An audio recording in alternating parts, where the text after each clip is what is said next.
মধ্যবিন্দুতে অক্ষকে দিয়েছিলাম তখন জড়তার ভ্রামক ছিল I = ml²/12 আর এখন জড়তার ভ্রামকটা আমি পেয়েছি ml²/3 কোনটা বলো?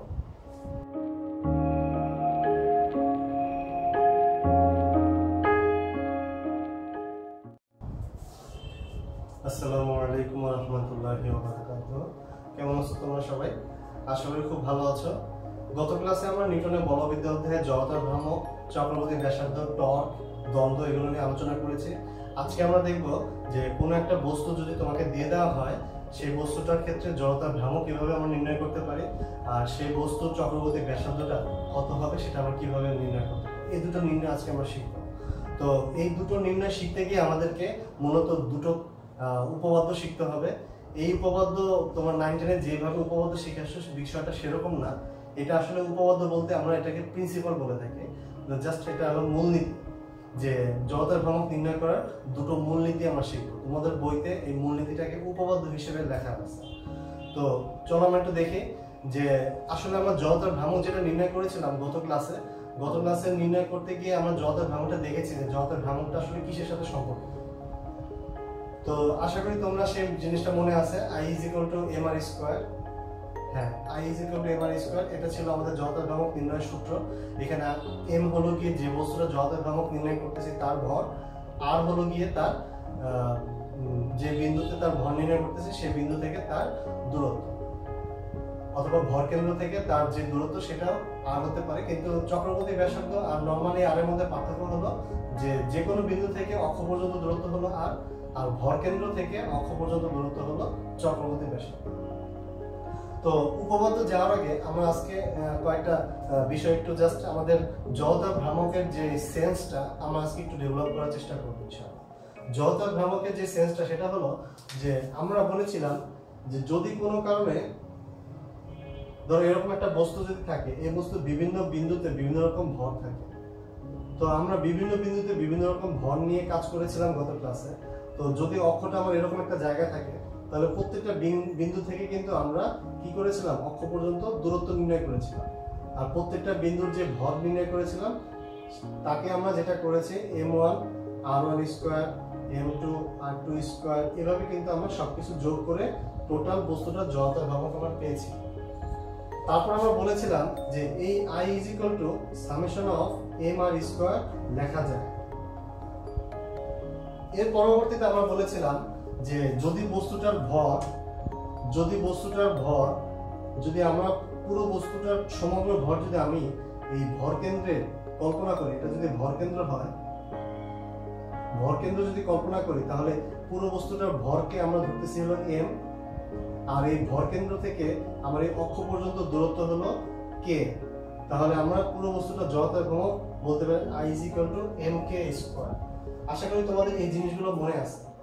আজকে আমাদের যে সেন্সটা ডেভেলপ করব সেটা হলো যে যদি আমরা ভর কেন্দ্রে কোন একটা অক্ষ রাখি, তাহলে সেক্ষেত্রে বিভিন্ন বিন্দু থেকে যখন আমি জড়তার ভ্রামক নির্ণয় করতে যাব, প্রত্যেকটা বিন্দুর ভর m1 m2 m3 বিন্দু থেকে দূরত্ব r1 r2 r3 এরকম করে যদি আমি নির্ণয় করি তাহলে এই ক্ষেত্রে I = m1 r1² m2 r2² এভাবে আমরা লিখতে পারি। অর্থাৎ আমরা এটাকে m(r²) লেখা যায়, তাই না? কিন্তু এখন ভর কেন্দ্রে যদি অক্ষটা থাকে তাহলে সেই ক্ষেত্রে আমরা যদি সমগ্র ভরটাকে যদি বলি m এবং তার চক্রবর্তী ব্যাসার্ধ যদি হয় k²,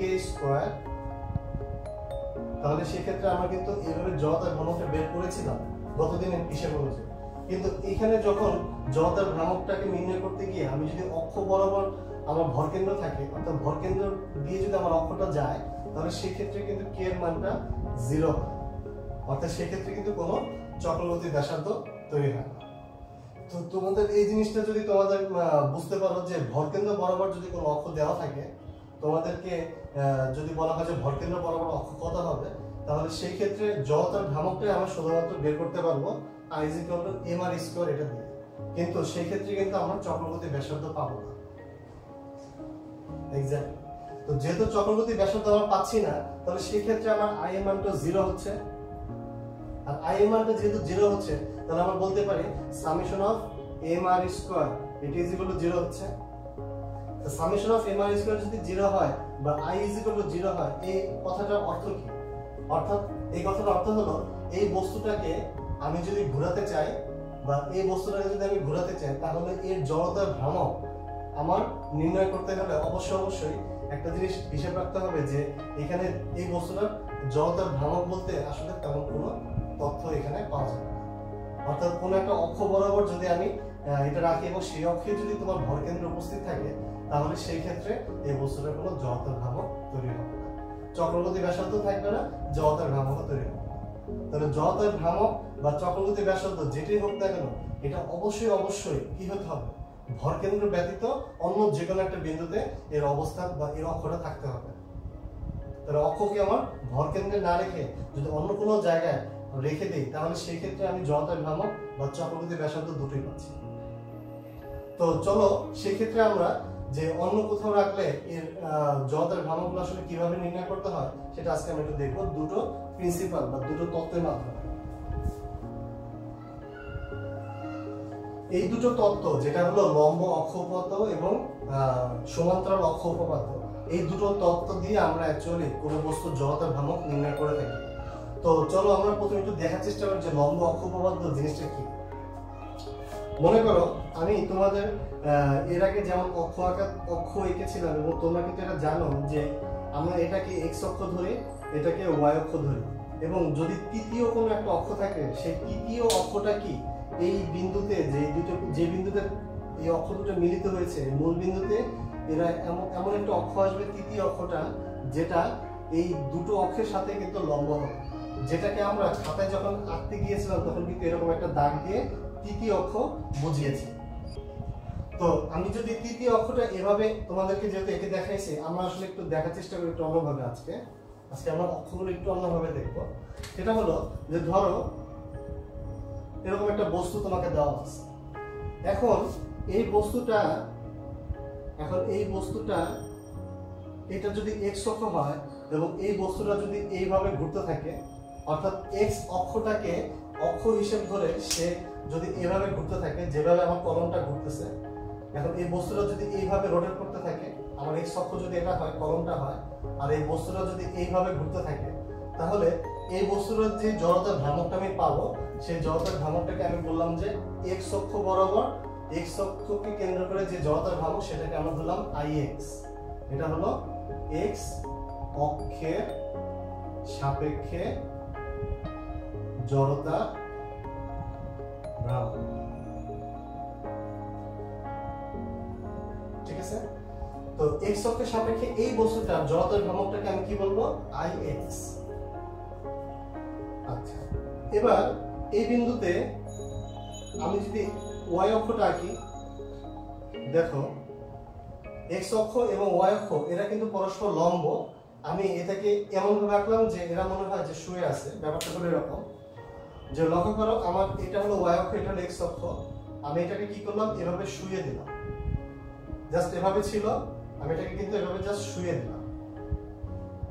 তো তোমরা এখন যেভাবে দেখতে পাচ্ছ বিষয়টা কিন্তু এখানে এভাবে আছে, এক্স অক্ষ এবং ওয়াই অক্ষ পরস্পর লম্ব, আমি এটাকে জাস্ট শুয়ে দিলাম, শুয়ে দিলে তারা কিন্তু এভাবে থাকে, তারা কিন্তু তাদের মধ্যে কিন্তু অ্যাঙ্গেল 90 ডিগ্রি কিন্তু চেঞ্জ হয় না, তাদেরকে আমি জাস্ট এইভাবে দেখাচ্ছি। তো যদি এরকম হয় যে এক্স অক্ষ এবং ওয়াই অক্ষ যদি এভাবে থাকে, এটা যদি তাদের মূলবিন্দু হয়, এই বস্তুটা যখন আমি এক্স অক্ষটা এখানে এঁকেছিলাম, তখন এক্স অক্ষের সাপেক্ষে সেই বস্তুটা যখন ঘুরছিল তখন তার জড়তার ভ্রামক আমি IX পেয়েছি। এবার যখন এই বস্তুটা ওয়াই অক্ষের সাপেক্ষে ঘুরবে, অর্থাৎ এইভাবে যখন রোটেট করবে, ধরো ওয়াই অক্ষটা এখন এইভাবে আছে, এখন এই বস্তুটা যদি এইভাবে রোটেট করে, ধরো এই যে এটা হলো এক্স অক্ষ, এটা হলো ওয়াই অক্ষ, তাহলে কোন একটা বস্তু যদি এইভাবে ঘুরতে থাকে, তাহলে সেটা হলো এক্স অক্ষের সাপেক্ষে ঘুরতেছে, তার একটা জড়তার ভ্রামক থাকবে। ঠিক সেই বস্তুটা যদি ওয়াই অক্ষের সাপেক্ষে ঘুরতে থাকে, তাহলে তার একটা জড়তার ভ্রামক থাকবে। তো যদি আমরা ঠিক এই একই বস্তুটারই y অক্ষ বরাবর যদি ঘুরতে থাকে তাহলে সেই ক্ষেত্রে যদি আমি জড়তার ভ্রামক ধরি IY, তাহলে একই সাথে x অক্ষ বরাবর আবার y অক্ষ বরাবর যদি কোন একটা বস্তু ঘুরতে থাকে তাহলে বিষয়টা কেমন দেখায়? তোমরা একটু বলো যে একই সাথে x অক্ষ বরাবর ঘুরতেছে আবার y অক্ষ বরাবর ঘুরতেছে, এটা আসলে কেমন দেখায়? মানে আমি থিংকিংটা আসলে কিভাবে করতেছি? বিষয়টা হলো এরকম যে যদি এরকম মনে হয় যে দুটো অক্ষ সাপেক্ষে সে ঘুরতেছে, তাহলে ব্যাপারটা হলো এরকম, চিত্রটা সে এইভাবে ঘুরতেছে, অর্থাৎ সে x অক্ষ এবং y অক্ষ, অর্থাৎ সে একবার উপরের দিকে উঠতেছে আবার সে কি করতেছে, ডানেও যাচ্ছে। যদি সে একবার উপর দিকে উঠে তাহলে সে x অক্ষের সাপেক্ষে ঘুরবে, আবার যখন সে ডানে যাবে তখন সে y অক্ষের সাপেক্ষে ঘুরবে।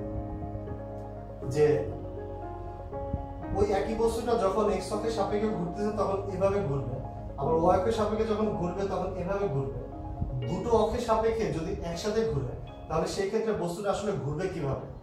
ঘুরবে এমন ভাবে, সে একবার উপরে উঠবে এবং ডানে যাবে, আবার নিচে নামবে, বামে আসবে, অর্থাৎ সে ডানে যাবে আবার উপরে উঠবে, নিচে যাবে আবার বামে আসবে, অর্থাৎ সে সব দিকটা কভার করবে, এমন ভাবে কভার করবে যেন সে কখনো মনে হবে যে সে x অক্ষের সাপেক্ষে ঘুরতেছে, আবার তুমি অন্যভাবে দেখলেও দেখবে যে y অক্ষের সাপেক্ষে সে ঘুরতেছে। এরকম দুটো অক্ষের সাপেক্ষে যদি কোনো একটা বস্তু ঘুরতে থাকে তাহলে অ্যাকচুয়ালি এই বস্তুটা কোন অক্ষের সাপেক্ষে ঘুরতেছে? অ্যাকচুয়ালি সেই বস্তুটা যে অক্ষের সাপেক্ষে ঘুরতেছে সেটা হলো, আমি যদি তৃতীয় একটা অক্ষ আঁকি, যে অক্ষটা হলো এই দুটো অক্ষের সাপেক্ষে লম্ব, যেটাকে আমরা বলতেছি z অক্ষ, তাহলে এরকম যদি হয় যে কোন একটা বস্তু x এবং y এই দুটো অক্ষের সাপেক্ষে যদি ঘুরতে থাকে তাহলে এই বস্তুটা অ্যাকচুয়ালি এই z অক্ষের সাপেক্ষে ঘুরতে থাকে।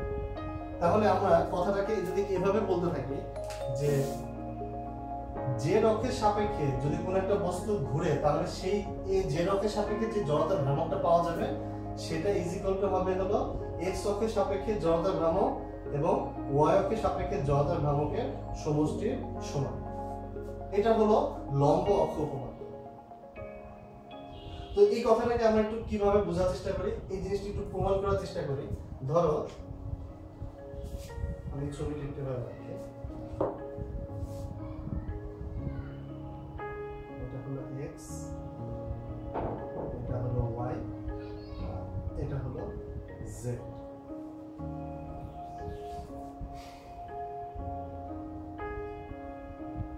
ধরো এখানে একটা বস্তু আছে, যে বস্তুটা ভর হলো m।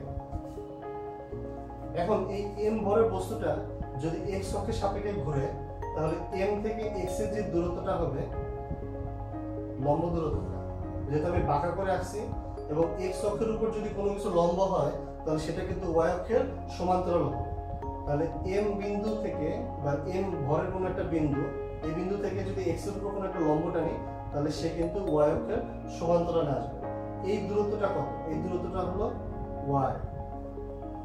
তাহলে এখানে x অক্ষ বরাবর যে জড়তার ভ্রামকটা পাবো সেটা হবে কি n * y², অর্থাৎ x অক্ষের উপরে লম্ব হবে যে রেখাটা সেটা কি y অক্ষের রেখা, মানে সেটা কি y এর মানটা বোঝাবে। আবার এই m ভরের বস্তুটা যদি এই y অক্ষের সাপেক্ষে ঘুরে তাহলে সেই ক্ষেত্রে এই m ভর থেকে y অক্ষের পর্যন্ত যে দূরত্ব হবে সেটাকে আমরা কি বলি? x বলি না? তাহলে y অক্ষের সাপেক্ষে জড়তার ভ্রামকটা কি হবে? m x² হবে।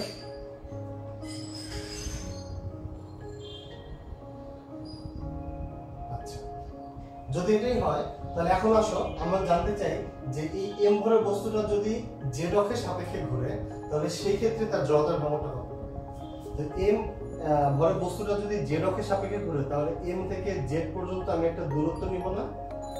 m থেকে z পর্যন্ত যে দূরত্ব সেটা কি হবে? z হবে। m থেকে z পর্যন্ত যে দূরত্ব সেটা যদি হয় z, তাহলে z = আমরা কি পাচ্ছি?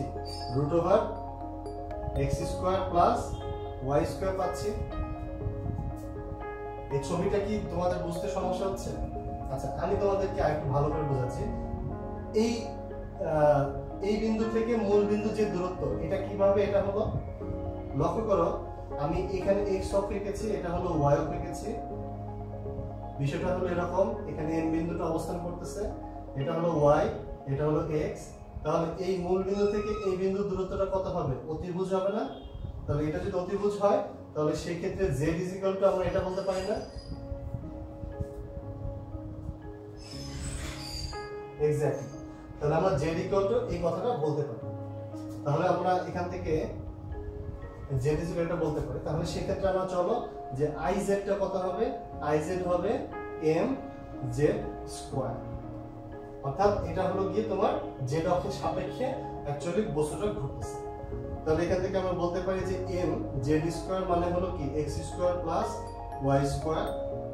তাহলে এখান থেকে আমরা আসি mx square plus my square. তাহলে আমরা অ্যাকচুয়ালি iz ইকুয়াল টু বলতে পারি mx স্কয়ার ইকুয়াল টু কি পেয়েছি?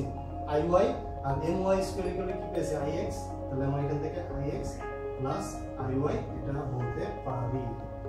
অর্থাৎ এটা হলো আমার লম্ব অক্ষ উপপাদ্য অনুযায়ী আমরা এটা প্রমাণ করলাম যে যদি কোনো একটা বস্তু দুটো অক্ষের সাপেক্ষে একই সাথে ঘুরে, তাহলে ওই দুটো অক্ষের সাথে লম্ব এরকম কোনো একটা অক্ষ যদি আঁকা হয়, তাহলে সেই অক্ষের সাপেক্ষে যদি বস্তুটাকে ঘোরানো হয়, তাহলে পূর্বের যে দুটো অক্ষের সাপেক্ষে সে ঘুরতেছিল সেই দুটো অক্ষের সাপেক্ষে জড়তার ভ্রামকের সমষ্টি সমান হবে। আচ্ছা চলো আমরা নেক্সট দেখি যে সমান্তরাল অক্ষ উপপাদ্যটা কি। সমান্তরাল অক্ষ উপপাদ্যটা হলো, ধরো এরকম একটা কোনো বস্তু আছে, যে বস্তুটা একটু বড় করে রাখি।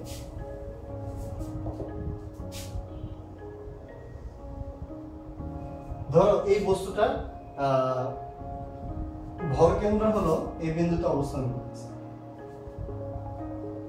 তাহলে আমি যদি ভরকেন্দ্র বরাবর একটা অক্ষ কল্পনা করি, তাহলে এই বস্তুর বিভিন্ন বিন্দু থেকে, ধরো এটা হলো m1, এটা হলো m2, এটা হলো m3, এটা হলো m4, এরকম করে প্রত্যেকটা বিন্দু থেকে যদি আমি অক্ষ বরাবর একটা দূরত্ব চিন্তা করি, এটা ধরো r1, এটা ধরো r2, এটা ধরো r3, এটা ধরো r4, আমরা কিন্তু এভাবে এই বস্তুটার জড়তার ভ্রামক বের করতে পারি। কিন্তু যেহেতু আমরা কিছুক্ষণ আগে শিখে আসছি যে কোনো একটা বস্তুর জড়তার ভ্রামক নির্ণয় করতে গিয়ে যদি অক্ষটা ভরকেন্দ্র দিয়ে যায়, তাহলে সেই ক্ষেত্রে কিন্তু কোনো জড়তার ভ্রামক পাওয়া যায় না বা চক্রগতি ব্যাসার্ধটা শূন্য থাকে। তো এরকম একটা অবস্থায় যদি ভরকেন্দ্র বরাবর অক্ষ থাকে, তাহলে আমরা এই ভরকেন্দ্র বরাবর অক্ষ সমান্তরাল বা ভরকেন্দ্র বরাবর যে অক্ষটা আমি দিয়েছি এটা সমান্তরাল যদি একটা নির্দিষ্ট দূরত্বে আরেকটা অক্ষ থাকে, তাহলে সেই ক্ষেত্রে এই অক্ষের সাপেক্ষে জড়তার ভ্রামকটা কত হবে এটা আমরা বের করব। তো ধরো এই অক্ষ থেকে নতুন যে অক্ষটা আঁকলাম, এই অক্ষ থেকে আমার ভরকেন্দ্রের যে অক্ষটা আছে সেই অক্ষের মধ্যবর্তী দূরত্ব হলো h। ভরকেন্দ্র যে অক্ষটা আছে সেই অক্ষটাকে আমি যদি ab নাম দেই, ধরো ভরকেন্দ্রের যে অক্ষটা আছে সেটা নাম দিলাম আমি ab, এবং অন্য যে নতুন একটা অক্ষ আছে সেই অক্ষটার নাম দিলাম আমি cd। তো সমান্তরাল অক্ষ উপপাদ্য অনুযায়ী আমার যেটা আসলে সূত্রটা সেটা হলো যে নতুন অক্ষের সাপেক্ষে বা সমান্তরাল কোন একটা অক্ষের সাপেক্ষে ধরো CD এর সাপেক্ষে এই বস্তুটার জড়তার ভ্রামক হবে, ভরকেন্দ্র সাপেক্ষে যে জড়তার ভ্রামক আমি পেয়েছি, সেটা এবং এই পুরো বস্তুর ভর এবং h স্কয়ার, এটা হলো আমার সমান্তরাল অক্ষ উপপাদ্য।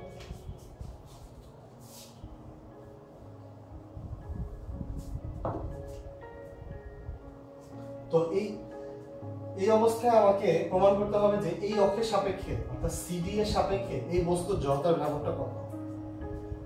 তো চলো আমরা একটু দেখি CD এর সাপেক্ষে জড়তার ভ্রামক নির্ণয় করতে গিয়ে আমরা এই যে m ভরের যে বস্তুটা নিয়েছিলাম, এই m ভরের বস্তুটাকে যদি আমি CD অক্ষের সাপেক্ষে ঘোরাতে চাই, তাহলে সেই ক্ষেত্রে আমার বস্তুর জড়তার ভ্রামক কত হবে?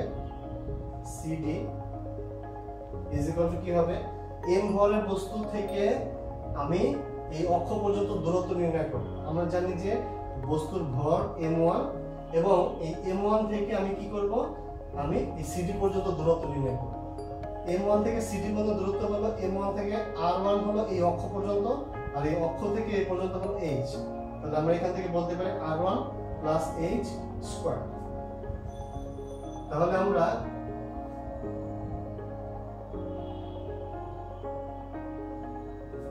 এরকম করে যদি আমি আরেকটা বস্তুর ক্ষেত্রে নেই, ধরো m2 এর জন্য, m2 এর জন্য যদি নেই তাহলে সেক্ষেত্রে আমি পাচ্ছি r2 প্লাস h স্কয়ার। এরকম করে আমি সবগুলো বস্তুর জন্য কি হবে বা প্রত্যেকটা বিন্দুর জন্য কি হবে আমি এই অক্ষের সাপেক্ষে জড়তার ভ্রামকটা বের করতে পারতেছি। তো চলো আমরা একটু দেখি এই m1 a plus b whole স্কয়ারের ফর্মুলা যদি আমি ফেলি তাহলে কি হয় r1 square plus 2h r1 plus h square m2 r2 square 2h r2 plus h square dot dot dot. এবার আসো m1 r1 square 2m1 r1h plus m1 h square m2 r2 square 2m2 r2h plus m2 h square plus dot dot dot dot. তো এভাবে যদি আমি প্রত্যেকটা বস্তুকে যদি এই সিডি অক্ষের সাপেক্ষে ঘোরাতে চাই তাহলে সেই ক্ষেত্রে আমরা কি করতে পারি, সেক্ষেত্রে আমরা টোটাল জড়তার ভ্রামককে এভাবে লিখতে পারি m1 r1 square m2 r2 square plus এভাবে যাবে যোগ m1 h square m2 h square এটাকে এটা এভাবে ডট ডট করে যাবে প্লাস আমরা লিখতে পারি যে 2m1 r1h 2m2 r2h plus dot dot dot এভাবে যাবে। অর্থাৎ পুরো জিনিসটাকে আমি এভাবে সাজাতে পারি না, রাইট? তো পুরো জিনিসটা যদি আমি এভাবে সাজাই তাহলে এখান থেকে আমার কি আসছে m1 r1 square m2 r2 square m1 r1 square m2 r2 square. এভাবে যদি আমি সবগুলো বিন্দুর ক্ষেত্রে নেই তাহলে সেই ক্ষেত্রে লক্ষ্য করো এটা অ্যাকচুয়ালি এই এবি অক্ষের সাপেক্ষে জড়তার ভ্রামকটা বোঝাচ্ছে, তাই না? এই সমষ্টিটা।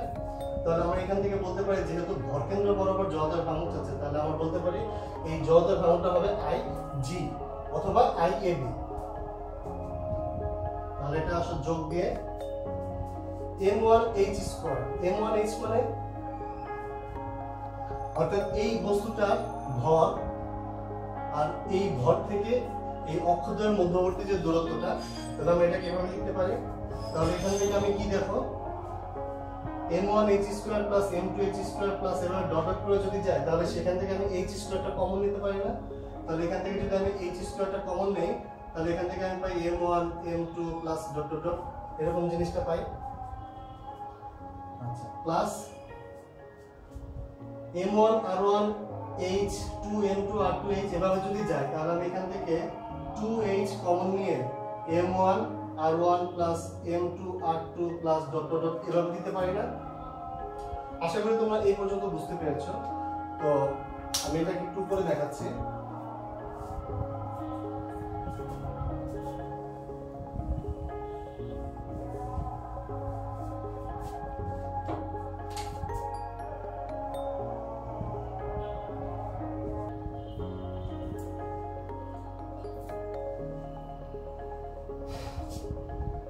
তো লক্ষ্য করো আমি এই জিনিসটাকে তোমাদের একটু করে দেখাচ্ছি, যেটা হলো যে আমরা ICD এটি যখন পেলাম হলো IG plus m1 m2 m3 এভাবে যদি আমি সবগুলো বস্তুর পয়েন্টের ভর যদি নির্ণয় করি তাহলে যোগ করলে কি হবে বড় m পাওয়া যাবে না, তার সাথে আমি এটা h স্কয়ার লিখতে পারি plus 2h m1 r1 m2 r2 এভাবে যদি আমি সবগুলো বিন্দুর ভর ভ্রামকটা যোগ করি বা m1 r1 m2 r2 এভাবে যদি সব ভর ভ্রামক যোগ করি তাহলে সেই ক্ষেত্রে আমরা বলতে পারি না যে বস্তুটার ভর হলো টোটাল ভর m এবং r1 r2 এটা কি, এটা হলো যে অক্ষ থেকে অক্ষ পর্যন্ত যে দূরত্ব সেটা। তাহলে আমি যদি পুরো বস্তুটার ভর m1 m2 m3 এভাবে যদি যোগ করে যদি ক্যাপিটাল M লিখি তাহলে সেই ক্ষেত্রে আমার চক্রবর্তীর ব্যাসার্ধ কত হবে 0 হবে না। সেই ক্ষেত্রে আমার চক্রবর্তীর ব্যাসার্ধ কি হবে 0 হবে না, কারণ যেহেতু এই অক্ষটা ভরকেন্দ্র দিয়ে যাচ্ছে। তো m1 r1 m2 r2 এভাবে না লিখে যদি আমি প্রত্যেকটা বস্তুর ভরকে টোটাল ভর হিসেবে m লিখি তাহলে সেই ক্ষেত্রে আমার চক্রবর্তীর ব্যাসার্ধ 0 হয়ে যাচ্ছে, তার মানে এই টার্মটা আলটিমেটলি 0 হয়ে যাচ্ছে। তাহলে এখান থেকে আমরা অ্যাকচুয়ালি পাচ্ছি যে ICD এটা ইজ ইকুয়াল টু হলো IG প্লাস MH স্কয়ার। অর্থাৎ আমি যদি কোন একটা অক্ষের সাপেক্ষে জড়তার ভ্রামক নির্ণয় করতে চাই, তাহলে সেই জড়তার ভ্রামকটা হবে ওই বস্তুর ভরকেন্দ্র বরাবর যদি জড়তার ভ্রামক নির্ণয় করতে পারতাম সেটা, এবং ওই বস্তুর ভর থেকে এই অক্ষ দুটার মধ্যবর্তী দূরত্ব, অর্থাৎ এটা হলো আমার সমান্তরাল অক্ষ উপপাদ্য। তো এটা হলো লম্ব অক্ষ উপপাদ্য, এটা হলো সমান্তরাল অক্ষ উপপাদ্য। আমরা এই দুটো উপপাদ্যকে ইউজ করে কোনো না কোনো একটা বস্তুর জড়তার ভ্রামক নির্ণয় করতে পারবো, এবং এই টাইপের অঙ্কগুলো কিন্তু আমাদেরকে বেশি বেশি করে আসে। তো চলো আমি একটু দেখি যে কোনো একটা বস্তু যদি তোমাকে দেওয়া থাকে, তাহলে সেই ক্ষেত্রে ওই বস্তুটার জড়তার ভ্রামক কিভাবে নির্ণয় করবে।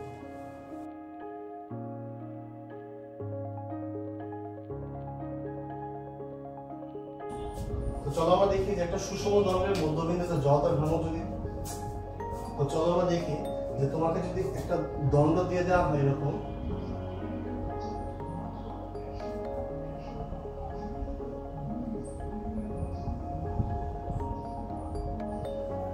যে ধরো দৈর্ঘ্য হলো L, আমি পুরো বস্তুটার দৈর্ঘ্য ধরি L,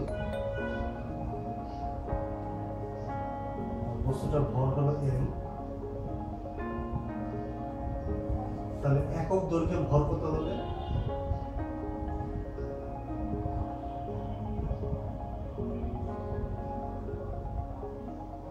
M/L, এটা হলো একক দৈর্ঘ্যের ভর।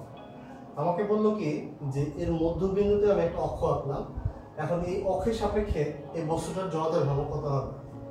তো মধ্যবিন্দুতে যদি আঁকি, তাহলে মধ্যবিন্দু থেকে যদি আমি ধরো x দূরত্বে গিয়ে একটা ছোট্ট একটা অংশ নিই, আমরা জানি যে এই ছোট্ট অংশটা দিয়ে আমরা পুরো বস্তুটাকে মাপতে পারবো। ধরো এই যে ছোট্ট একটা অংশ পেলাম x দূরত্বে গিয়ে, তাহলে x দূরত্বে অক্ষ থেকে x দূরত্বে dx অংশের ভর dm ধরা যাক, তাহলে সেক্ষেত্রে এই এতটুকু অংশের একক দৈর্ঘ্যে ভর কত হবে? একক দৈর্ঘ্যে ভর কত হবে? dm/dx হবে।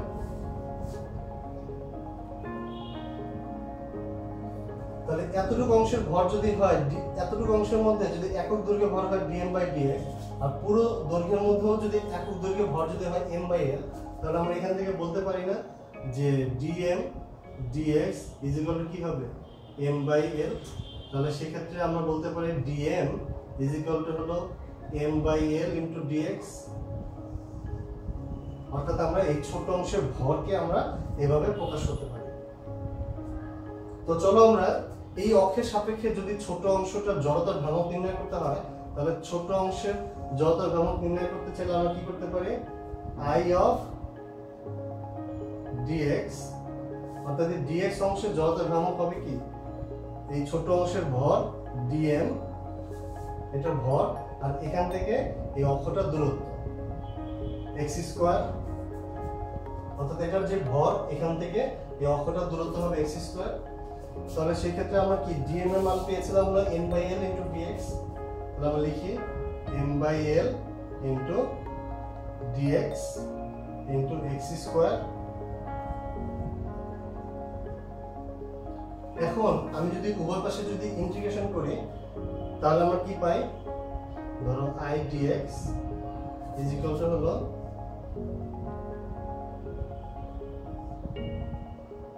m/l * x² dx।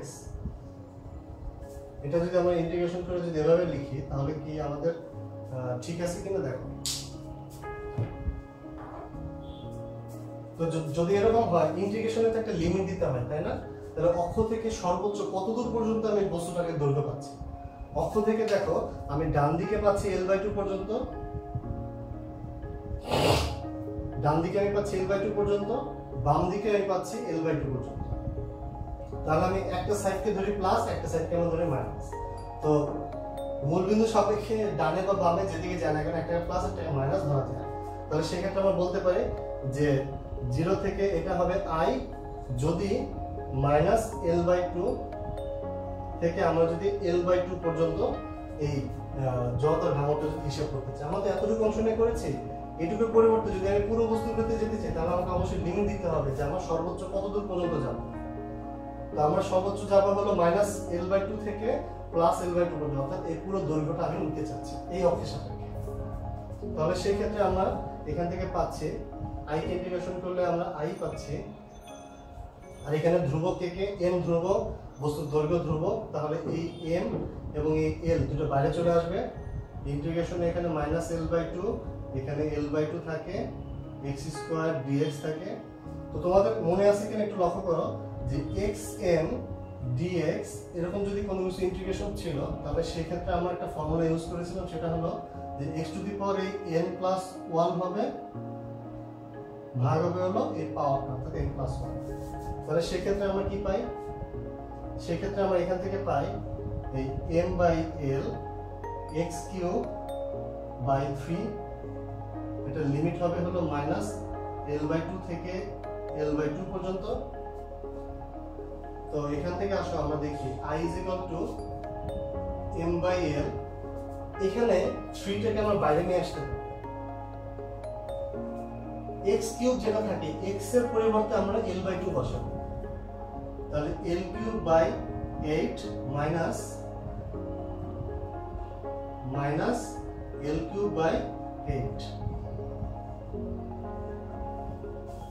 তবে এখান থেকে আমরা কি পাই? এখান থেকে আমরা পাচ্ছি হলো m/3l 2l3/8 বা l3/4, l কাটা গেলে কি থাকে m/l²/12 থাকে। তাহলে সেই ক্ষেত্রে আমি পাচ্ছি হলো i m/l²/12, অর্থাৎ এই সুষম বস্তুটার মধ্যবিন্দু দিয়ে যদি কোনো অক্ষ আঁকা হয় তাহলে এই বস্তুটার জড়তার ভ্রামক হবে এই m/l²/12।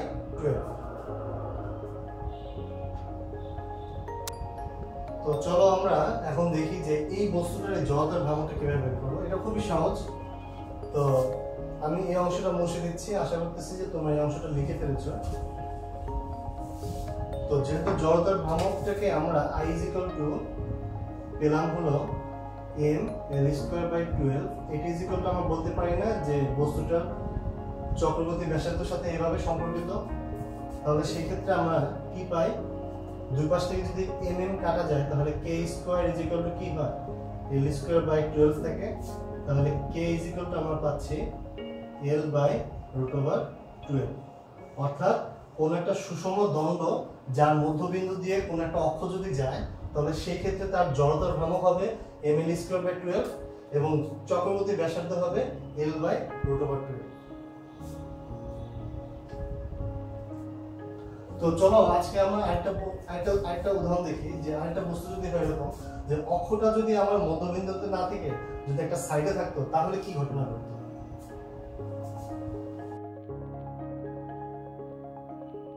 এবার এই বস্তুটার দৈর্ঘ্য আগেরটার মতোই ধরি যে সে আগের বস্তুটাই দৈর্ঘ্য হলো l, এই বস্তুটার মোট ভর সমান হলো m, তাহলে একক দৈর্ঘ্যে ভর হবে গিয়ে m/l। এই অক্ষ থেকে যদি আমি x দূরত্ব গিয়ে যদি ছোট্ট একটা অংশ নেই dx, x দূরত্ব গিয়ে যদি ছোট্ট একটা অংশ নেই dx, তাহলে লিখতে পারি যে x অক্ষ হতে x দূরত্বে dx অংশের ভর লিখতে পারি dm। তাহলে একক দৈর্ঘ্যে ভর পাওয়া যায় হলো,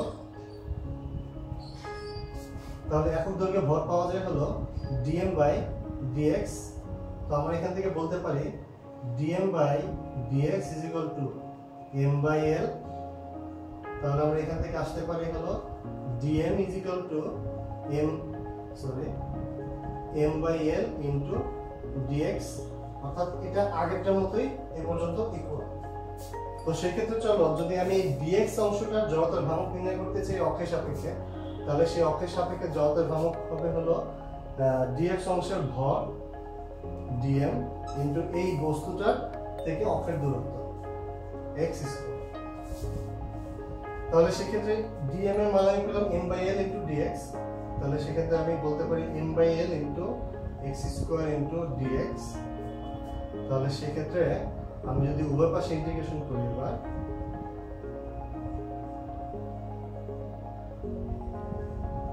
এখানে লক্ষ্য করো ইন্টিগ্রেশনের 0 থেকে আমি i পর্যন্ত নিতে পারি, কিন্তু এবার যে আমার x এর মানটা, x এর লিমিটটা কতটুকু দিব? x এর লিমিটটা হবে, যেহেতু আমি এক সাইডে নিয়ে আসছি বস্তুটা, তাহলে সর্বোচ্চ দৈর্ঘ্য হবে l আর সর্বনিম্ন দৈর্ঘ্য কিন্তু হবে 0। অর্থাৎ এই x এর মানটা সর্বনিম্ন 0 হবে আর সর্বোচ্চ কত হবে? l হবে। তাহলে সেই ক্ষেত্রে আমি সর্বনিম্ন 0 দিব আর সর্বোচ্চ দিব l। এখানে ধ্রুবক হলো m এবং l, তাহলে এটাকে আমি বাইরে নিয়ে আসি। তাহলে ইন্টিগ্রেশন হলো 0 থেকে l পর্যন্ত x স্কয়ার dx। তাহলে সেই ক্ষেত্রে আমরা পাচ্ছি i = m/l x³/3 0 থেকে l।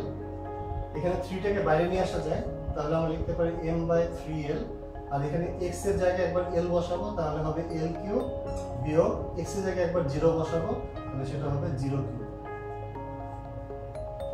তাহলে এখান থেকে আমরা পাচ্ছি i = m/3l ইনটু l³। আর কাটাকাটি করলে আমরা পাচ্ছি হলো ml²/3। তাহলে সেক্ষেত্রে আমরা জড়তার ভ্রামক পেয়ে যাচ্ছি হলো ml²/3। অর্থাৎ যদি বস্তুটা এক সাইডে যদি কোনো একটা অক্ষ থাকে, তাহলে সেই অক্ষের সাপেক্ষে বস্তুটা ঘুরতে তার জড়তার ভ্রামক নির্ণয়ের সূত্র হলো ml²/3। তো এই অবস্থায় বস্তুটা চক্রবর্তী ব্যাসার্ধ কত হবে? চলো আমরা একটু দেখি।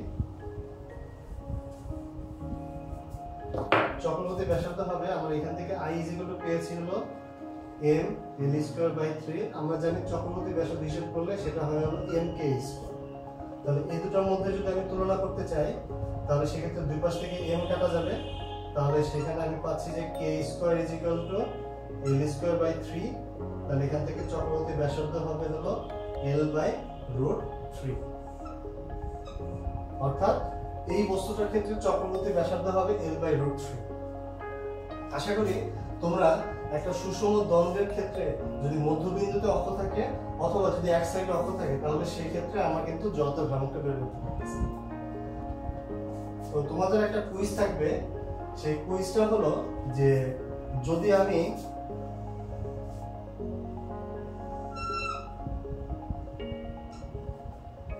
একটা বস্তু নিলাম, সেই বস্তুটার মধ্যবিন্দুতেও অক্ষ নেই, একটা সাইডেও অক্ষ নেই, অক্ষটা আসে হলো এরকম একটা জায়গাতে, যে অক্ষ থেকে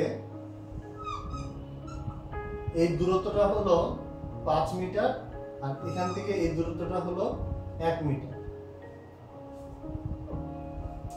ক্লিয়ার?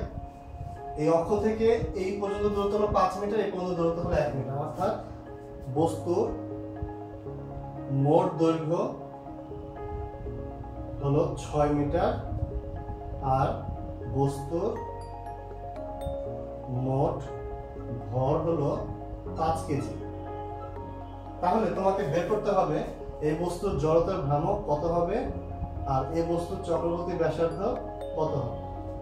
এটা তোমাদের কুইজ।